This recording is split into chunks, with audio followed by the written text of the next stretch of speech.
This term we are going live with the new FAST system, and in this video I'll give you a high-level overview of what that system is about, who it's for, what the timeline is, and then subsequent videos will detail individual tasks that you'll need to perform to get your courses online. So what is FAST? FAST is short for Faculty and Student Survey Tool. It replaces our current student survey system. We've already used it in the MGM department, the DMP department, and the IT department. And the focus of this system will be on objectives.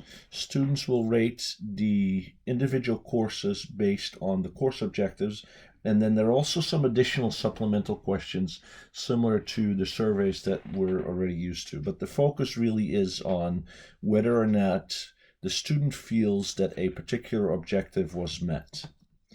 So the timeline for this is a little aggressive. We'll go live with all of our courses this term. There'll be training weeks 1 through 3 through videos. You're looking at the first one of all the videos. Or if you need it, I can give you one-on-one assistance. We want all the data to be input by the end of week 5, and that sounds cumbersome, but it's really not that bad. And then we will go live with all the surveys in week 8. So the uses of the systems are the following. So students can provide their feedback on each of their courses and the objectives in each of the courses. Faculty can do the same, and then at the end of a term, or actually in the following term, faculty and department chairs can view those results, and they can also analyze them over time. So what this allows us to do is effectively measure how well we're doing in our courses, how well we're doing in our programs, and ultimately how well we meet the objectives of the institution. So there are 3 important objects that you need to understand within the system. We have the institution, we have the program, and we have a course. So objectives are specified at each level. We don't have to worry about the institution objectives, they're already in the system.